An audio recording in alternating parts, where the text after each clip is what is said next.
नमः परमहंसाय स्वादितचरणकमलचिन्मकरन्दाय भक्तजनमानसनिवासाय श्रीरामचन्द्राय। वागीशायस्य वदने लक्ष्मीर्यस्य च वक्षसि यस्यास्ते हृदये संवित् तं नृसिंहमहं भजे। गुरुर्ब्रह्मा गुरुर्विष्णुर्गुरुर्देवो महेश्वरः गुरुस्साक्षात् परब्रह्म तस्मै श्रीगुरवे नमः।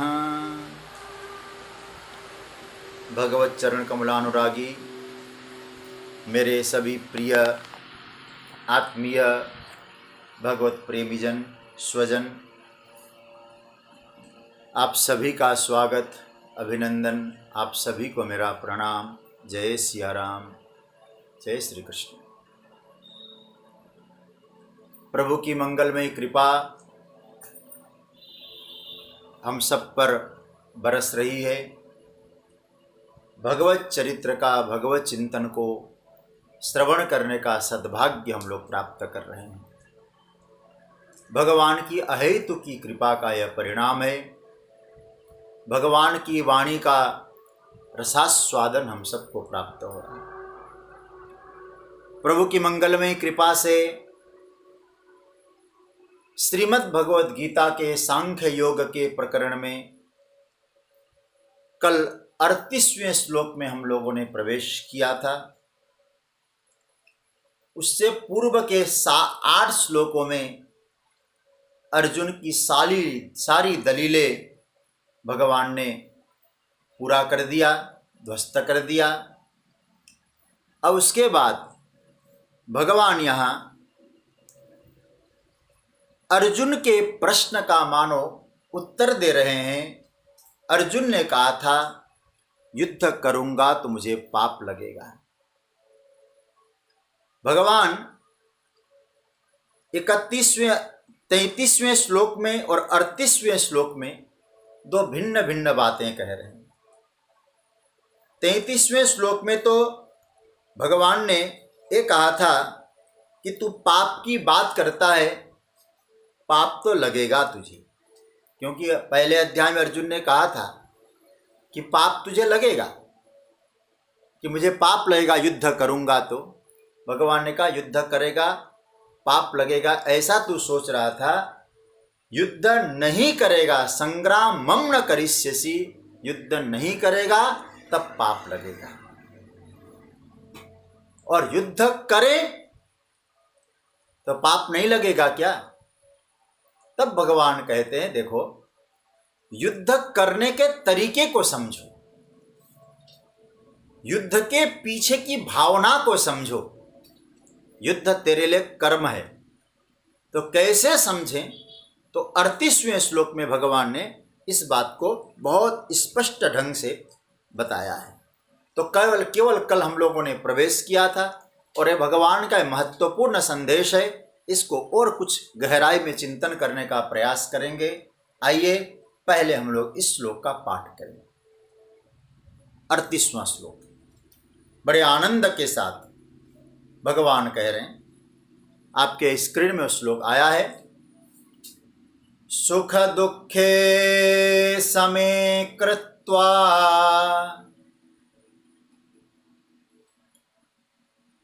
लाभालाभो जया जयो ततो युद्धाय युज्यस्व नैवं पापमवाप्स्यसि। भगवान ने कहा अर्जुन, जया जयो लाभालाभो सुख दुखे समे कृत्वा ततः युद्धाय युज्यस्व नैवं पापमवाप्स्यसि। अर्जुन, जय पराजय, लाभ हानि, सुख दुख दोनों को समान समझकर युद्धाय युद्ध के लिए, अपने स्वकर्तव्य के पालन करने के लिए तू युद्ध कर। नैवम पापम वापसी, तुझे पाप नहीं लगेगा, मैं गारंटी दे रहा हूं। भगवान अर्जुन को युद्ध के लिए प्रेरित कर रहे हैं ऐसा लगता है, लेकिन युद्ध शब्द सुनते ही हम सबको भी भगवान यहाँ एक संदेश देना चाहते हैं। यहाँ जो भगवान युद्ध कह रहे हैं, यहाँ युद्ध मतलब स्वकर्तव्य, स्वकर्तव्य ही युद्ध है। लेकिन वो कैसे करना है अपना कर्तव्य, जिस कर्म से आपको पाप नहीं लगेगा। ध्यान देना, अर्जुन एक निमित्त है। गीता का संदेश अर्जुन को निमित्त बनाकर गोविंद हम सबको कह रहे हैं, कर्म भी करें और पाप से भी मुक्त हो जाएं। युद्ध जैसा घोर कर्म भी पाप से मुक्त करा सकता है। वो करते समय पाप नहीं लगेगा, लेकिन उसके भाव को समझने का प्रयास करेंगे। भगवान अर्जुन ने कहा, तुमने कहा ना कि पाप लगेगा युद्ध करेंगे, तो भगवान कहते हैं युद्ध नहीं करेगा तब पाप लगेगा, युद्ध करेगा तो पाप से तो मुक्त हो जाएगा।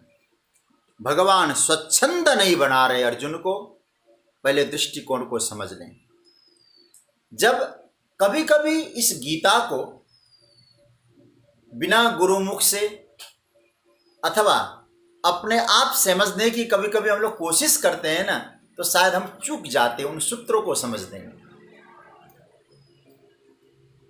पश्चिम में इस गीता पर चिंतन हुआ, लेकिन इस श्लोक पर जब चिंतन चला, लोग आश्चर्यचकित हो गए। कहते हैं कि कृष्ण इनके लिए भगवान है, और भगवान क्या कह रहे हैं, तू युद्ध कर, तुझे पाप नहीं लगेगा। भगवान होकर युद्ध के लिए प्रेरित करें, धर्म की चर्चा करें। गीता तो धर्मशास्त्र है, उपनिषद का सार है, और उपनिषद का सार धर्मशास्त्र युद्ध के लिए प्रेरित करें, पाप नहीं लगेगा। और याद रखना,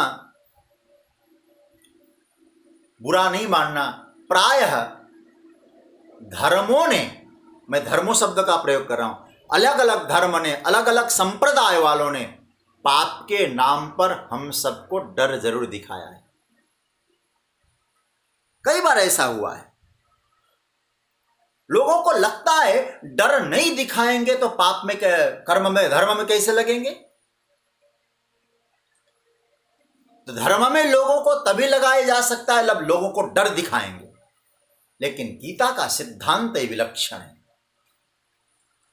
गीता कहती है हिंसा भी कर, पाप से भी बच। और हम लोग क्या कहते हैं, तुम ये करोगे तो पाप लगेगा, ये करोगे तो पाप लगेगा। ठाकुर जी के सामने भोग की जो कटोरी है, दक्षिण में रखना है, पूरब में रखना है। पूरब में रखना था, तुमने पश्चिम में रख दिया, तुम्हें पाप लगेगा। ये छोटी छोटी संकीर्णताओं में हम लोग आगे बढ़ गए। हमारी उपासना पद्धति में ह्रास क्यों होती जा रही है? हमारी उपासना पद्धति को हम लोगों ने पाप के डर के कारण असहज बना दिया। गीता का चिंतन समझना, गोविंद कह रहे पाप नहीं लगेगा तो युद्ध तो कर। हम लोगों ने क्या कहा, सुबह हम लोग जल्दी उठते हैं, जगते हैं, और सुबह जल्दी जगते हैं ना, तो उनके पास जरूर जाते हैं जो सो रहे होते हैं। और हम लोग क्या सोचते हैं, देखो हम तो सुबह ही जग जाते हैं, लेकिन ये लोग अभी तक सो रहे हैं। जो सुबह जल्दी जगते नहीं ना, वो छोटे हैं, निम्न स्तर के हैं, पापी हैं। पाप और पुण्य का निर्णय हम कौन होते करने वाले? तुम ये नहीं करेगा पाप लगेगा, ये नहीं करेगा पाप लगेगा, सुबह नहीं उठने वाला। अरे यहां तक लोगों की संकीर्णता आ गई, भगवान को प्रणाम नहीं करेगा तो पाप लगेगा। ये सब संकीर्णता छोड़ो, ऊपर उठो इन स्थितियों से। कई बार लोग कहते हैं हम गाड़ी से जा रहे थे, रास्ते में भगवान का मंदिर था, हनुमान जी का मंदिर था, प्रणाम करना चाहिए था, हमने प्रणाम नहीं किया, और क्या हुआ, हमारी गाड़ी में पंचर हो गई, गाड़ी खराब हो गई। हनुमान जी इसीलिए बैठे थे कि कोई मुझे प्रणाम न करे, जाए उनकी गाड़ी में, मैं खराब कर दूं गाड़ी। भगवान कहते हैं कि कर्म को तुम हेतु पूर्वक समझो। और कभी कभी लगता है हम लोगों ने धर्म को, हम लोगों ने उपासना को, हम लोगों ने अध्यात्म को इतना जटिल बनाना चालू कर दिया, युवा पीढ़ी लोग उस धर्म को दंडवत करके दूर हटने लग गए। सहज उपासना नहीं बन पाई। जिनको मैं अपना आदर्श मानता हूं, मेरे ऊपर बड़ी करुणा जिनकी है, वो कथा में मौजूद है, मेरे माता पिता के समान। सबसे पहले मैं आशीर्वाद उनका लेता हूं, गाजियाबाद से आदरणीय पांडे जी और मेरी माता सुधा पांडे जी। मुझे उन्होंने एक जीवन में सूत्र सिखाया है और मुझे लगता है, और मैं उनके जीवन से बहुत प्रेरणा लेता हूं। उन्होंने सिखाया कि साधना सहज रूप से करो, हठ साधना मत करो, जो कर रहे हो सहज रूप से करो। तो कहने का मतलब यह है कि हम लोग कभी चिंतन तो करें।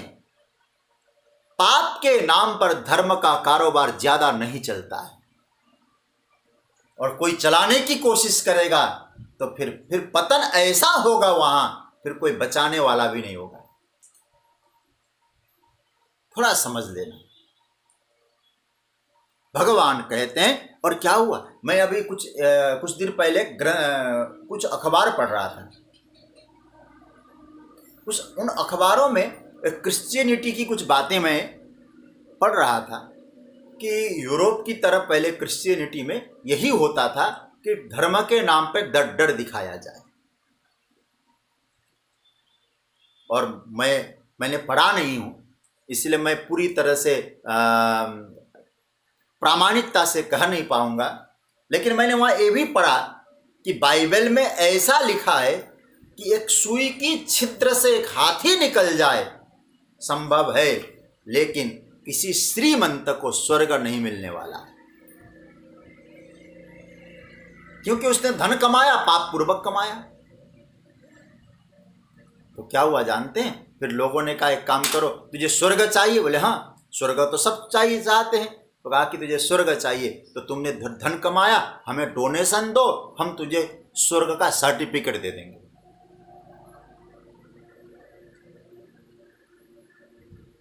तो आप जरा सोचिए, और सर्टिफिकेट मिल गया। तो ऐसा कहा जाता है कि पहले ऐसा होता था, उसके कब्र पे जब वो मुर्दा है, उसके वो जो जहां कब्र में गाड़ा जाता था, उसको सर्टिफिकेट साथ में दिया जाता था, इस सर्टिफिकेट से वो चला जाएगा स्वर्ग में।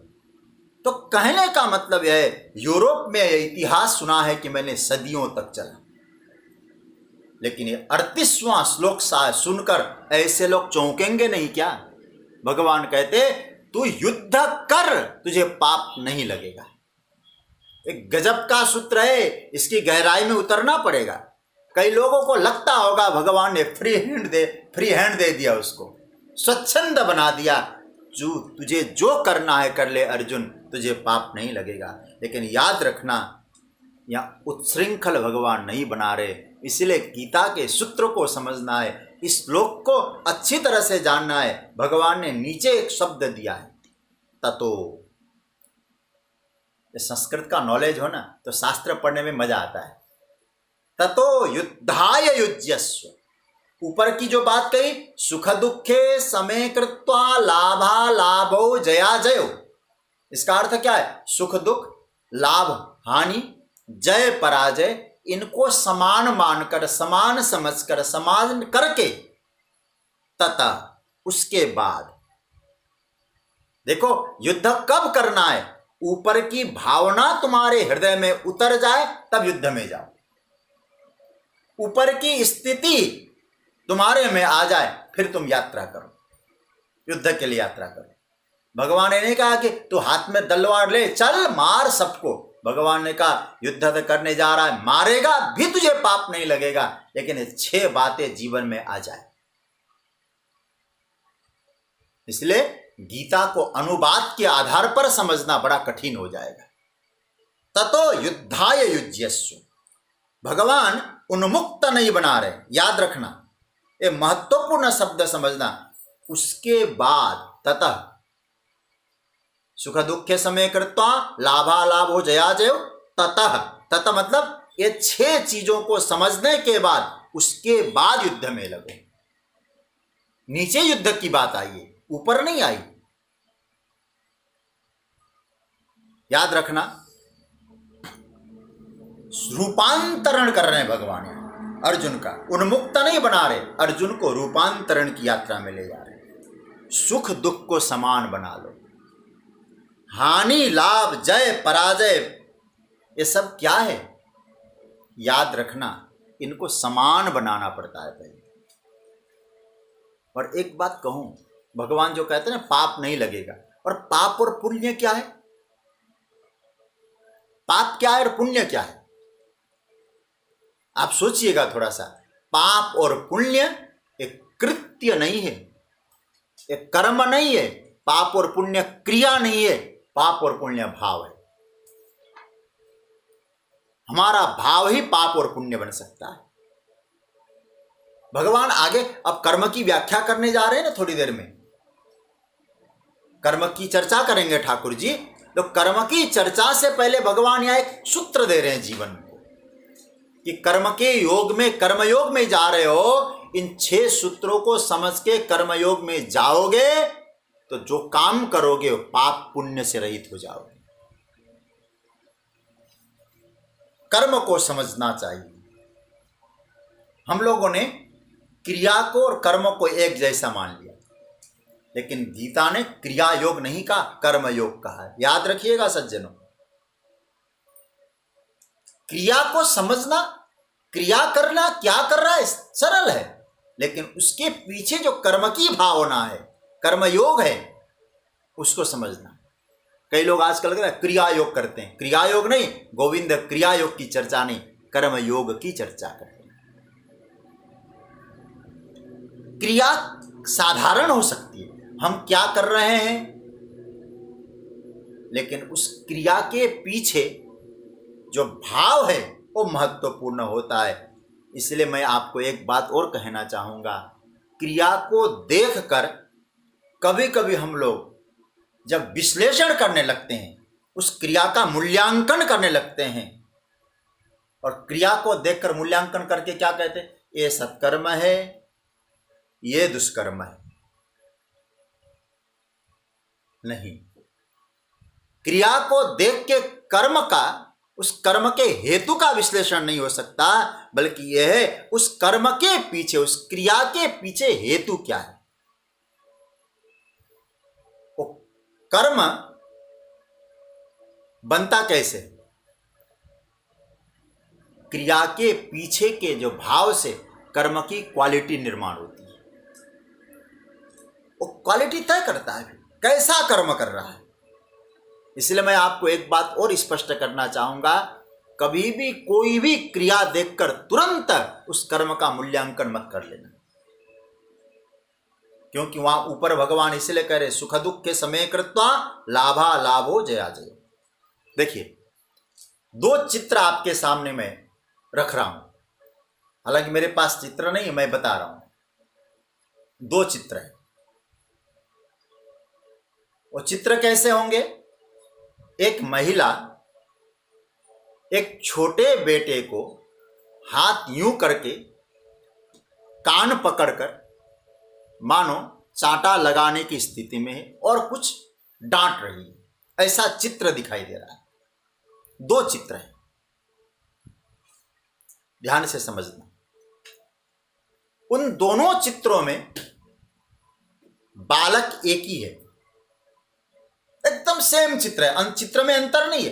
खींचने वालों ने भी सही रूप में खींचा है, लेकिन अंतर कभी कभी लगता है कि एकदम एक जैसा चित्र है, अंतर देखने पर थोड़ा सा लगेगा आपको। बालक वही है, मुद्रा वही है, कान पकड़कर चांटा मारने की फटकार रही हो, दोनों मुद्रा एक है, लेकिन वो महिला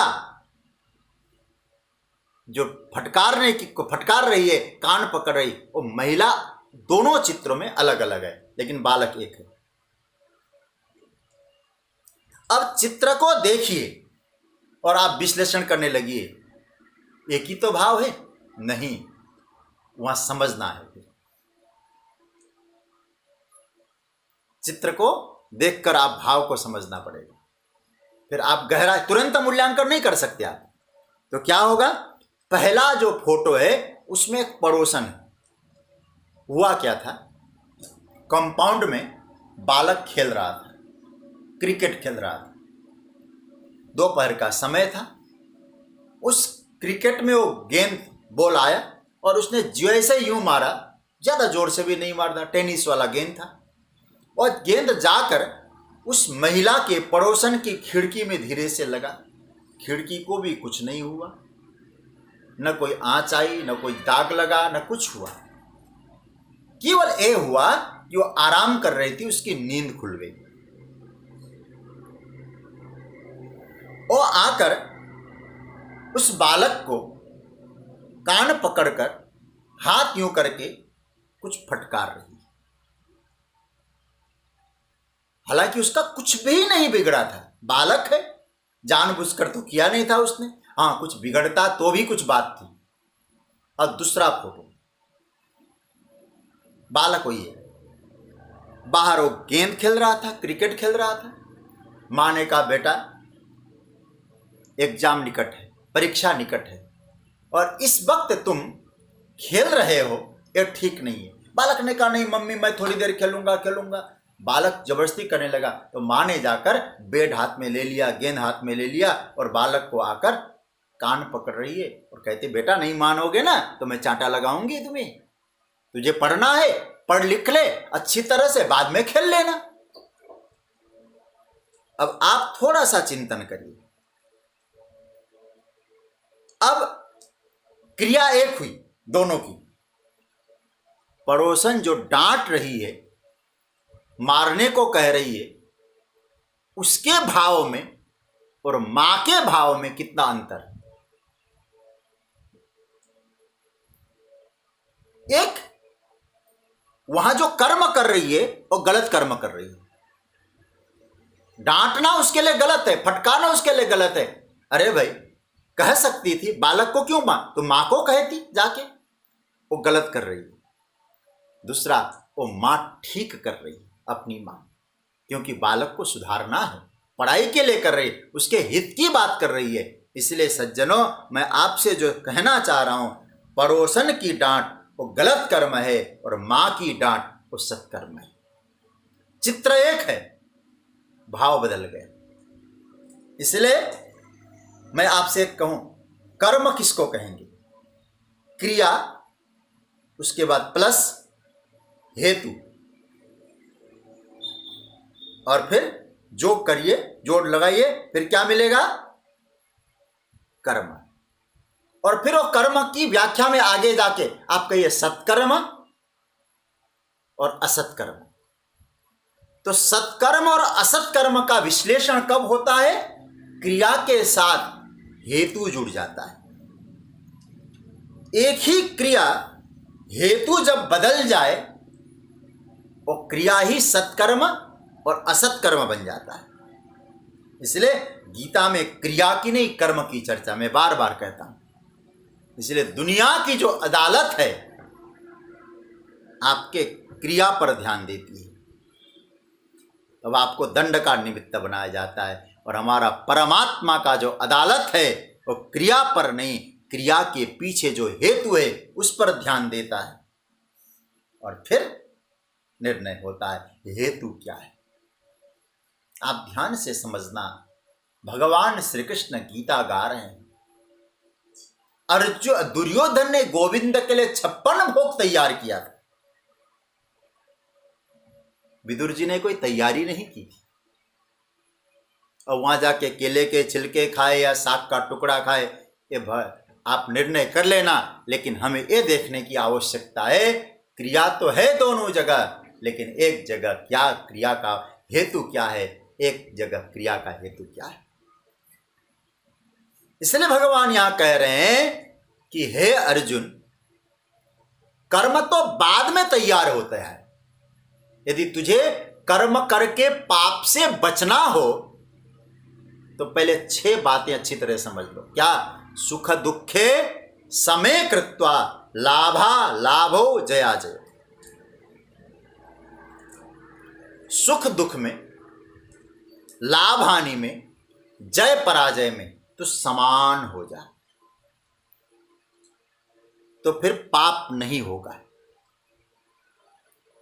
थोड़ा सा हम लोग चिंतन करें। अच्छा, व्यक्ति पाप क्यों करता है?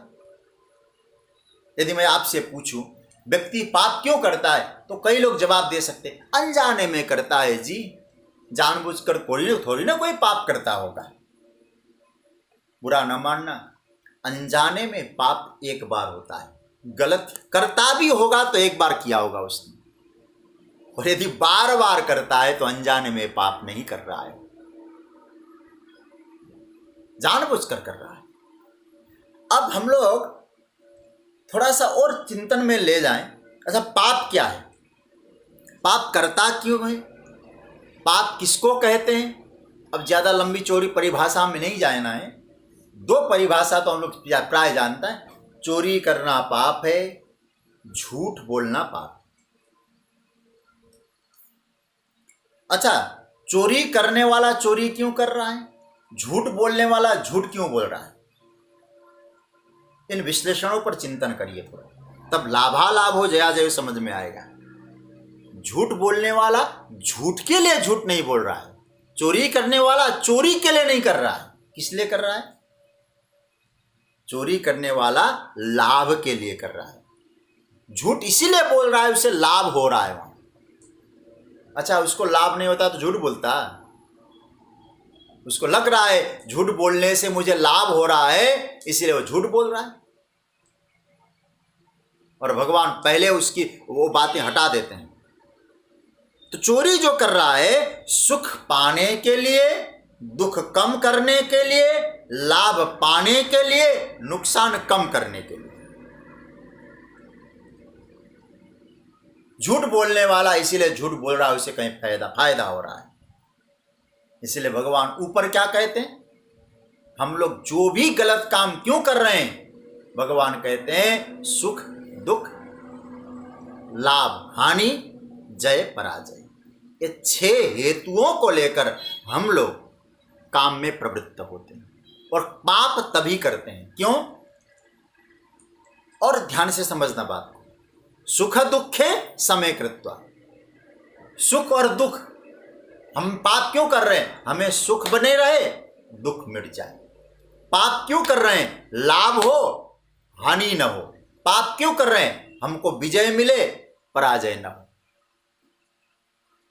इसलिए भगवान कहते तुम इसीलिए तो कर रहे हो काम। तो भगवान कहते उनकी बुनियादी चीज तो समझने की कोशिश करो। जिसने लाभ हानि दोनों को समान समझ लिया हो, लाभ हानि, जय पराजय और सुख दुख को समान समझ लिया हो, तो आप जरा सोचिए वो क्या पाप करेगा फिर? क्योंकि झूठ बोलेगा क्या हो? क्योंकि वो समान मान लिया उसने। बोले झूठ बोलने से मुझे लाभ होगा, तो लाभ और हानि को जब समान मान लेता है, झूठ क्यों बोलेगा, पाप क्यों करेगा? क्योंकि अर्जुन तो युद्ध करने जा रहा है। कभी कभी तू युद्ध का हेतु क्या है? बोले हमको राज्य मिलेगा इसलिए युद्ध करना है, हमको ये मिलेगा इसलिए युद्ध करें। नहीं, ये हेतु ही तुम्हारे लिए गलत है। इसलिए भगवान कहते ततो युद्धाय युज्यस्व। जब ये तीनों तुम्हारे चीज जो है 6 भूमिकाओं को तुम समझ लोगे, तो तुम्हारा कर्म केवल सत्कर्म के लिए, स्वकर्तव्य पालन के लिए हो जाएगा, वहां पाप नहीं लगेगा। आगे भगवान कहेंगे समत्वम योग उच्यते। अरे चित्त की समता बन जाएगी। कर्म किसको कहते हैं? समत्वम योग उच्यते। योग कौन है? बोले समता ही योग है। क्या है योग? इसलिए ध्यान देना, चित्त की समता चाहिए। और जब देखो अर्जुन को भगवान यह जो बात कह रहे हैं, इसको हम लोग यूं से भी समझ लें, तुम युद्ध के कर्म को भी असंग भाव से कर सकते हो। व्यवहार की असंगता युद्ध में भी संभव है। एक सूत्र मैं आपको देना चाह रहा हूं, और मैं चाहूंगा इन बातों को आप नोट करें। इसका रिजल्ट मैं पहले बता दूं, फिर किस किस कैसे कैसे होगा, तो फिर इसके काम बता देंगे। इसका रिजल्ट क्या है? भगवान ने इस श्लोक में सुख दुखे समय कृत्वा लाभा लाभो जया जयो, इसका मतलब है व्यवहार, जो कर्म है, व्यवहार है, असंग कैसे, व्यवहार असंग कैसे बन सकता है? तो सबसे पहला हमारे अंतःकरण है 4, आप लोग नोट करिएगा इनको, मन, बुद्धि, चित्त और अहंकार। तो सबसे पहला मन की निर्मलता हो, बुद्धि विवेकी हो, आप नोट कर रहे होंगे, मन निर्मल हो, बुद्धि विवेकी हो, चित्त की समता हो, अहंकार की शून्यता हो। नोट कर लिया आपने? देखो फिर दोहरा रहा हूं, मन की निर्मलता हो, बुद्धि विवेकी हो, चित्त की समता हो, अहंकार की शून्यता हो, ये जीवन में आ जाए तो आपका रिजल्ट मिलेगा व्यवहार की असंगता। तब व्यवहार की असंगता, कर्म की असंगता करोगे अर्जुन, तो कभी भी तुम्हारे जीवन में ये 6 द्वंद्व नहीं आएंगे, सुख दुख, जय पराजय, लाभ हानि। सच्ची बात कहें, ये सारी जो खटपट है ना, कहाँ है? कर्म में बिल्कुल खटपट नहीं, ध्यान देना, कर्म कभी खटपट कराता ही नहीं हमको। सारी खटपट तो सुख दुख, लाभ हानि, जय पराजय, कर्म में नहीं है, फल रूप है। जिस दिन एक समान हो जाएंगे तब वो क्यों गलत करेगा? भगवान यहां अर्जुन के मानसिक रूपांतरण कर रहे हैं, कर्तव्य निष्ठ बना रहे हैं, इसलिए कृत्य को समझने की कोशिश करिएगा। एक और गंभीर बात, ये जो कर्म है ना, एक कृत्य है ना, एक कृत्य बहुत लंबी श्रृंखला वाला है। इसकी जो सीरीज है ना, लंबी चलती, बहुत लंबी श्रृंखला है कर्म की, कभी अंतहीन श्रृंखला है। अच्छा, मैं आपसे और गंभीरता में ले जाना चाहूंगा आपको। एक व्यक्ति आत्महत्या कर रहा है, आपने उसको आत्महत्या करते हुए व्यक्ति को देखा, करने जा रहा है आत्महत्या, आप दौड़े, उस व्यक्ति को आपने बचाया, और जैसे आपने उसको बचाया वो वहां से गुस्सा होकर चल दिया। अब मैं आपसे पूछूं, आपने अच्छा काम किया ना? क्योंकि एक व्यक्ति को आत्महत्या करने से बचाया आपने, बहुत अच्छा काम किया। आप भी अपने आप मन को संतोष दे सकेंगे कि आज मैंने बहुत अच्छा काम किया। लेकिन वो व्यक्ति अगले दिन बंदूक लेके गया और एक जगह लोग जमा थे, सनक चढ़ी उसको, गोली चलाकर 20 लोगों को मार डाला। अब आपसे पूछता हूं, आपने अच्छा काम किया? यदि वो आत्महत्या कर देता, आज 20 लोग तो नहीं मरते। अब आप ही बताइए, आपका कर्म अच्छा है कि बुरा है? ये चलता है कर्म की श्रृंखला, लेकिन आपको समझना है। एक और प्रश्न करूं आपसे, आपके मन में एक बेटे को जन्म देने का मन आया, आपने बेटे को जन्म दिया, विवाह हुआ, आपने एक बेटे को जन्म दिया। अच्छा, बेटा पैदा किया आपने अच्छा किया कि बुरा किया? आप कहेंगे अच्छा काम है, पितृऋण से उऋण हो जाएंगे। लेकिन वो बेटा हिटलर बन गया, हिटलर जैसा बन गया, अनेकों को मार डाला। तब आपसे पूछता हूं, आपने अच्छा काम किया था? भगवान यहां कहना चाहते हैं, जब इस स्थिति में है तो कर्म करते समय, इसलिए सांख्य की चर्चा भगवान ने कही, पहला तुम कौन हो ये समझो, तुम क्या हो ये समझो, और तीसरी बात तुम्हारी मनोदशा कैसी है ये समझो। कर्म इन तीनों पर निर्भर है। हम कौन हैं, हम क्या हैं, हमारी मनोदशा कैसी है। जब हमारा जो कृत्य पर आधारित होता है ना, हम भाव नहीं समझ पाते, हेतु नहीं समझ पाते, ये बचपने जैसी बात होती है। भाव दशा कैसी हो, भगवान कहते हैं लाभ हानि बराबर, सुख दुख समान हो और जय पराजय में कोई अंतर न हो। समझ रहे ना बात? यह सुख दुख के समय कृत्वा लाभा लाभो जया जयो, सुख दुख इनमें समान, लाभ हानि इनमें बराबर, जय पराजय इनमें कोई अंतर नहीं हो, तो आप जो भी करेंगे आपको पाप नहीं लगेगा। ये बहुत गहरी बात प्रभु बता रहे हैं। दूसरे को चोट पहुंचाने की बात तभी तक होती है जब तक लाभ हानि में अंतर है। बात समझ रहे होंगे? हम दूसरे को चोट कब तक पहुंचा रहे हैं? तब तक ही पहुंचा रहे हैं जब लाभ और हानि को हमने अंतर समझ लिया। लाभ हानि में अंतर खत्म हो जाएगा ना अर्जुन, तो ऐसी भावना आएगी नहीं, दूसरे के अहित की भावना। कृत्य पर जोर नहीं, कर्ता की भाव दशा पर जोर है। भगवान इस श्लोक के माध्यम से हमको ये कहना चाहते हैं, अर्जुन ये तुम्हारा युद्ध कर्म, तुम्हारा व्यवहार है, और इस व्यवहार के आधार पर तुम्हारा परमार्थ सिद्ध हो सकता है। गीता बताती है परमार्थ को हासिल करने के लिए घर द्वार छोड़ने की आवश्यकता नहीं। अन्य धर्मों ने बहुत कुछ कहा है, तुझे उस तत्व को पाना है, छोड़ दे घर। व्यवहार को अलग माना, परमार्थ को अलग माना।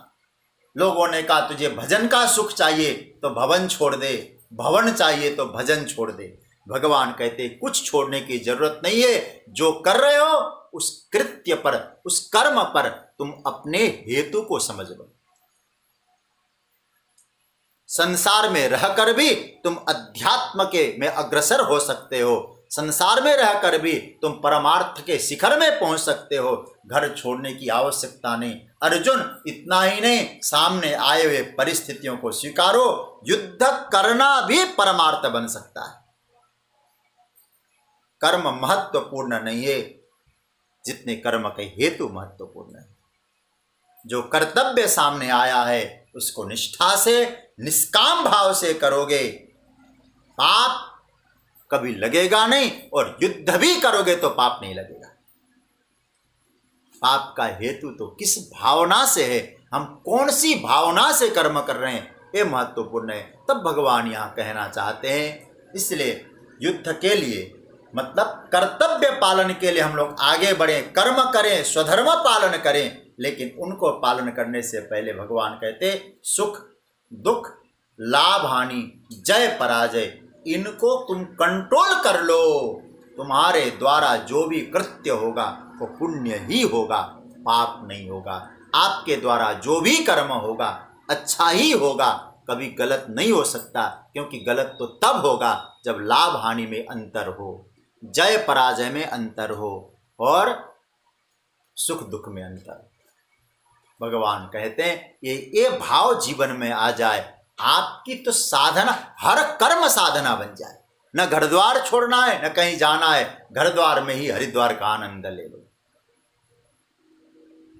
ये भगवान कह रहे हैं। अब प्रभु थोड़ा सा प्रसंग को बदलते हुए कह रहे हैं, अरे हे अर्जुन, यहाँ तक की जो चर्चा है मैंने तुम्हारे लिए सांख्य की चर्चा की।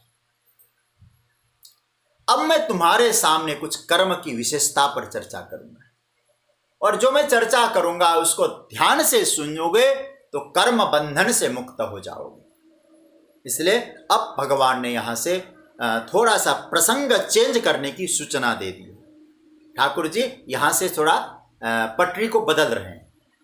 जैसे गाड़ी जब पटरी को बदल देती है ना, रेलगाड़ी, तो थोड़ा सा स्पीड स्लो कर देती, तो ठाकुर जी भी लगता है कि यहाँ से स्पीड स्लो कर रहे हैं, थोड़ा सा पटरी को बदल रहे हैं। कैसी पटरी में हम सबको ले जा रहे हैं? अब ज्ञान की पटरी से, सांख्य की पटरी से कर्म की पटरी की ओर ले जा रहे हैं। तो आइए पहले श्लोक का अभ्यास करें, मेरे साथ गाएं। बड़ा दिव्य श्लोक है, इसका पहले हम लोग चिंतन करें। भगवान कह रहे हैं, हे अर्जुन, ये 39वां श्लोक। एषा ते भिहिता सांख्ये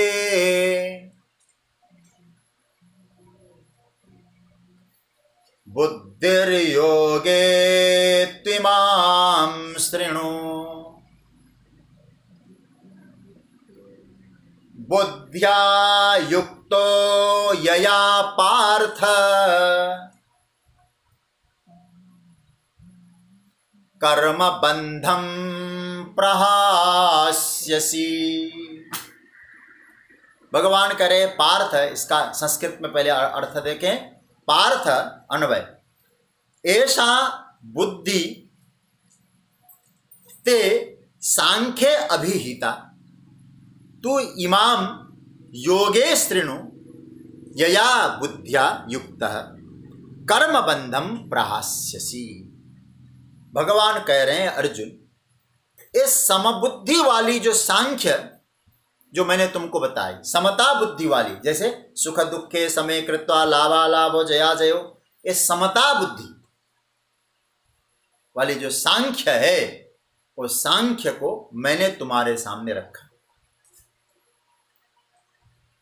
सांख्य दृष्टि से बातें बताई। सांख्य मतलब संख्या, ज्ञान दृष्टि।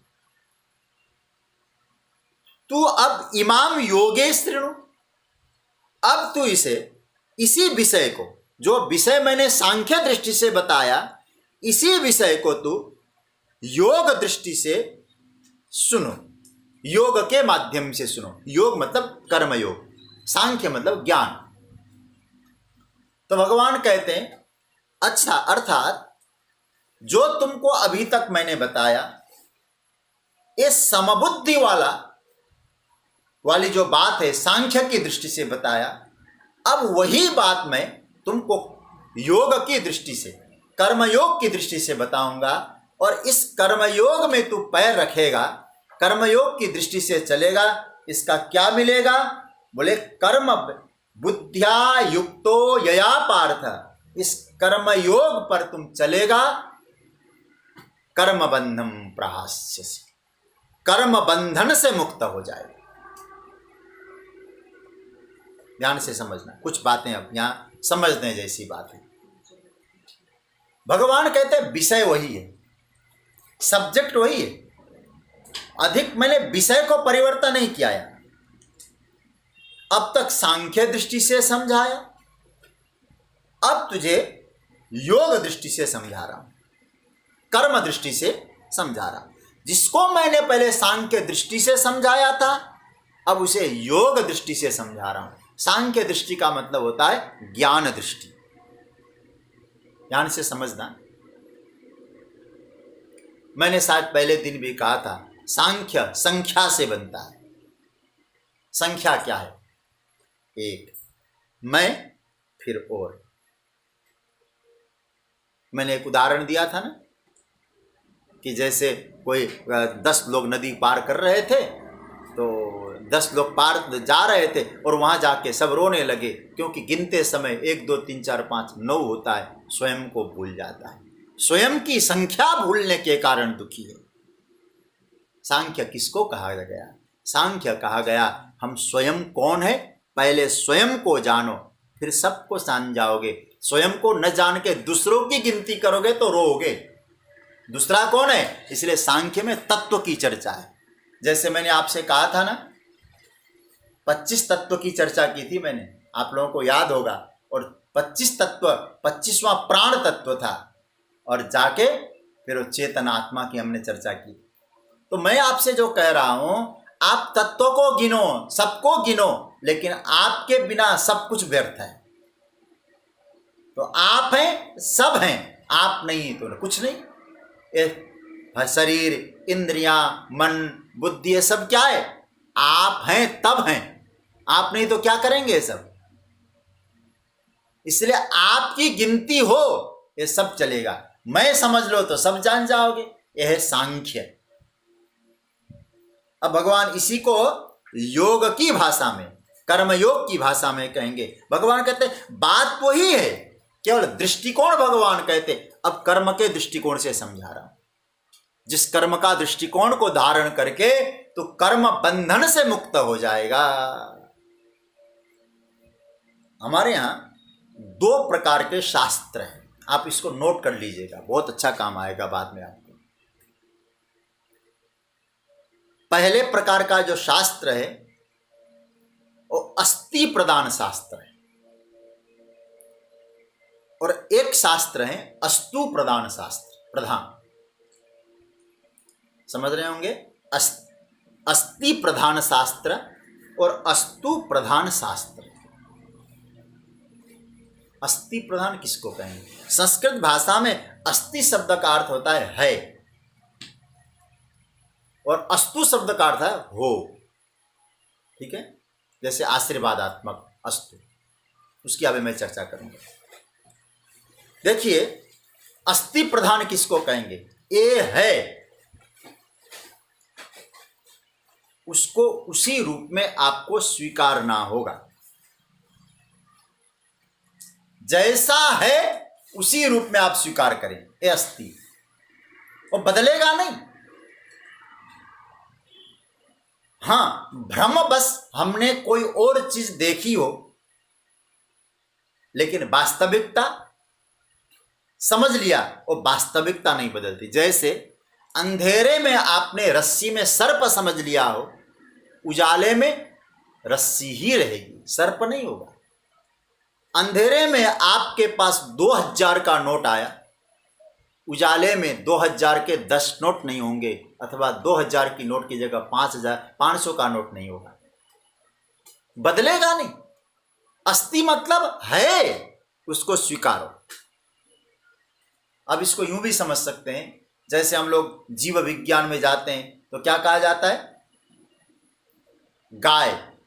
गाय के 4 पैर हैं, अस्थि,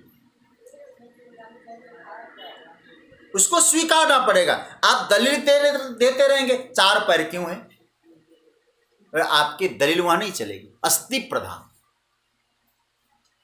वो है बस। अब गणित में भी देखो, 2 + 3 कितना? 5। अब आप प्रश्न करो 6 क्यों नहीं? है नहीं, हो नहीं सकता, 5 ही होंगे। तुम्हारा प्रश्न ही व्यर्थ है। तो सांख्य ज्ञान ये अस्थि प्रधान शास्त्र है। अब आत्मा में लिपापति ने जिस रूप में वो तत्व है उसको उसी तरह से स्वीकार करो, ये अस्थि प्रदान, ये ज्ञान मार्ग है, सांख्य मार्ग है। जैसा है उसी रूप में आप स्वीकार करो। लेकिन अब भगवान जो बताने जा रहे हैं वो अस्थि प्रधान शास्त्र नहीं, अस्तु प्रधान शास्त्र। ऐसा हो, अस्तु। जैसे हम लोग किसी को आशीर्वाद देते हैं ना, कल्याणमस्तु, धन धान्य समृद्धिरस्तु, ऐसा बोलते हैं। मतलब तुम्हारे पास नहीं है, कोई बात नहीं, जिस रूप में आज नहीं है, हम आशीर्वाद है तुम्हारे पास हो, हमारी भावना है। ये काम करोगे तो अच्छा लगेगा। जैसे अब अस्तु प्रधान किसको कहेंगे? जैसे चित्रकला, आप लोग जितने ठाकुर जी की कृपा से गीता की चर्चा में, स्वाध्याय में बैठे हैं, आपको एक कॉपी और पेन देकर कहा जाए, कलर बॉक्स देकर आप लोग एक चित्र बनाइए। घोड़ा खेत में घास चढ़ रहा है, घोड़े को खेत में घास चढ़ते हुए आप दिखाएं, और जितने चित्र बनेंगे, जितने लोग होंगे, सबके चित्रों में कहीं ना कहीं अंतर मिलेगा। एक जैसे नहीं होंगे, कहीं ना कहीं अंतर मिलेगा ही मिलेगा। और हो सकता है कहीं घोड़ा ही ना हो। किसी ने कहते ना, एक बार एक अध्यापक महोदय थे और ड्राइंग का क्लास करा रहे थे, उन्होंने वही बात कही, घोड़ा घास चढ़ रहा है, चित्र बनाओ। सब छात्रों ने चित्र बना के ला के दे दिया, और एक घोड़ा घास चढ़ते हुए अलग अलग चित्र, कलर अलग, बैकग्राउंड अलग, अलग अलग होते ही है। लेकिन एक छात्र था, उसने केवल खेत बना के दे दिया। घोड़ा कहाँ है, मास्टर साहब ने पूछा, तो छात्र ने कहा घोड़ा घास चर के अपने जगह चला गया। अब ये जो अस्तु प्रधान है वहां परिवर्तन होता है। आप उसे संभाल सकते हैं, अपनी ओर से ठीक कर सकते हैं, वो आपके जीवन का अस्तु प्रधान शास्त्र है। इसलिए ज्ञान शास्त्र और कर्म शास्त्र, सांख्य शास्त्र और कर्म शास्त्र क्या है? सांख्य शास्त्र ज्ञान का मार्ग अस्ति प्रधान मार्ग है और कर्म मार्ग अस्तु प्रधान मार्ग है। इसलिए संगीत है, भजन है, आप जरा सोचिए, ये अस्तु प्रधान है। अस्तु प्रधान होने के कारण जितने लोग भजन गाएंगे, कहीं ना कहीं आप सोचेंगे भजन तो एक ही है, गाने वाले अलग अलग है, अलग अलग स्वर में, अलग अलग रूपों में उस भजन को प्रस्तुत कर रहे हैं। हम क्या समझेंगे इसको? अब भजन गलत है, गाने वाले गलत है, न गाने वाले गलत है, न भजन गलत है, बल्कि उन्होंने उस भजन को संभालने की कोशिश की, अपने हिसाब से अच्छा प्रस्तुत करें, ये भाव रखा। तो कर्मयोग आपके मस्तिष्क पर भी डिपेंड करता है, आप उसको किस ढंग से प्रस्तुत कर सकते हैं। बात आप समझ रहे होंगे। इसलिए भगवान ने इस दूसरे अध्याय में 11वें से लेकर 38वें श्लोक तक ठाकुर जी ने अस्थि प्रदान चर्चा की। अब इसके बाद जो भगवान चर्चा करने जा रहे हैं वो अस्तु प्रधान शास्त्र है। अब जो कर रहे हैं अस्तु प्रधान, इसलिए आपको एक और बात कहना चाहूंगा। दूसरे अध्याय में कर्म के विषय में एक बड़ा दिव्य श्लोक है और मुझे लगता है एक कर्म सिद्धांत का इससे श्रेष्ठतम श्लोक कहीं मिलेगा ही नहीं। उसकी व्याख्या उस समय करेंगे, लेकिन आप इस श्लोक को सबको याद है। कर्मण्येवाधिकारस्ते मां फलेषु कदाचन मां कर्म फल हेतुर्भुर माते संगोस्त्व कर्मणि।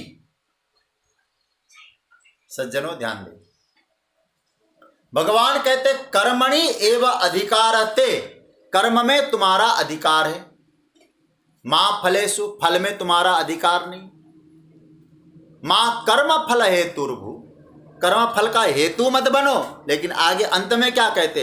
माते संगोस्तु कर्मणि। और यहां क्या कहा? माते संगोस्तु कर्मणि, माते संगो अस्तु अकर्मणि। इसलिए मैं अस्तु शब्द क्यों जोड़ रहा हूं? अस्तु अकर्मणि, इसलिए अस्तु प्रधान है कर्म। कर्म अस्थि प्रधान नहीं। अब आपको कर्म जैसा है, उन्होंने जैसा कि हम भी नहीं, उस समय की क्या व्यवस्था थी? अर्जुन के लिए युद्ध रूप कर्म है, उसको उसने अच्छी तरह से करना है। अब आज हमारे सामने युद्ध नहीं है, आज हमारे सामने कौन सा कर्म है? आज हमारे सामने कथा करने का कर्म है, आज हमारे सामने व्यापार करने का कर्म है, आज हमारे सामने बच्चों को पढ़ाने का कर्म है, आज हमारे सामने स्कूल चलाने का कर्म है, आज हमारे सामने भोजन बनाने का कर्म है। कर्म कौन सा है? इसलिए भगवान कहते हैं तुम केवल अर्जुन को मैंने जो उपदेश दिया, उस समय अर्जुन के लिए वो अवस्था थी युद्ध की।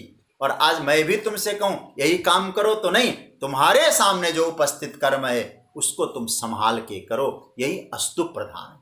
संभालो उसे।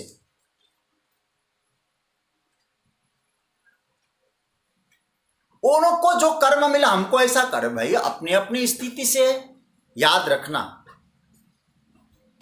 व्यवस्था कैसी मिलती है हमको? अवस्था के अनुरूप व्यवस्था होती है। जैसी अवस्था बनती है वैसी व्यवस्था होती है। व्यवस्था कैसी बनती है? जैसी अवस्था होती है। अब हम लोग ये समझें, अवस्था के अनुरूप व्यवस्था है। आज जो व्यवस्था है शायद वो कल व्यवस्था ना बने, क्योंकि हमारी अवस्था बदल जाए।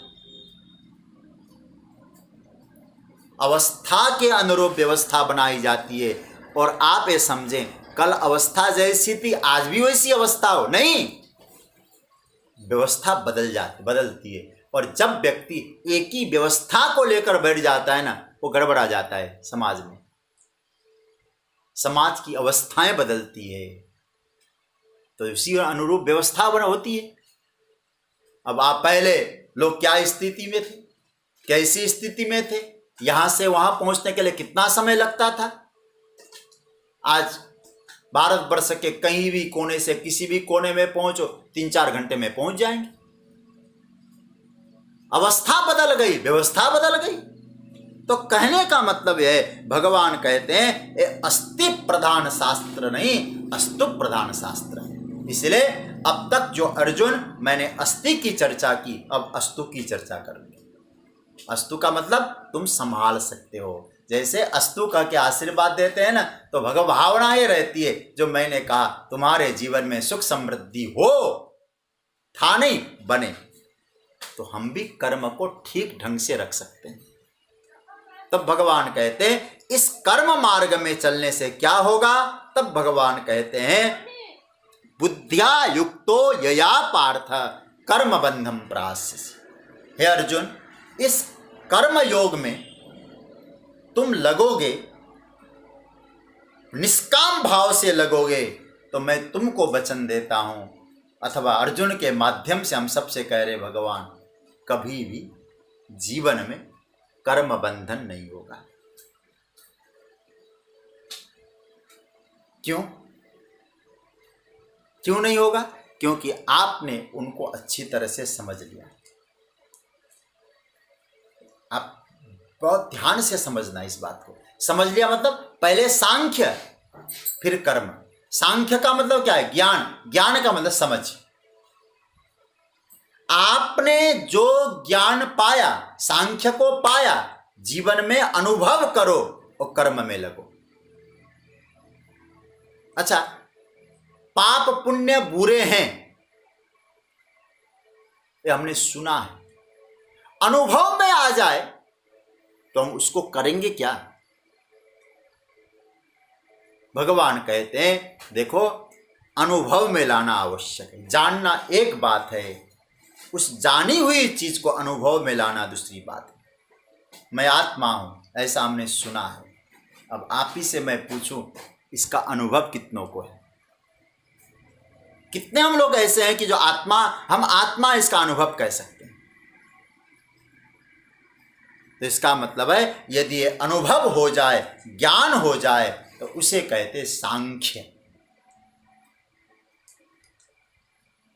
ध्यान देना, ये सभी के लिए सुलभ नहीं है, सभी के लिए सुलभ नहीं। अर्जुन इतनी सी बात पे समझ गया होता तो गोविंद को फिर यात्रा लंबी करने की आवश्यकता नहीं थी गीता की। मैं ब्रह्म हूं कहना बहुत सरल है, लेकिन ब्रह्मानुभूति उतनी ही कठिन है। तो भगवान कहते अर्जुन, उसके लिए क्या है? निष्काम भाव से कर्म कर।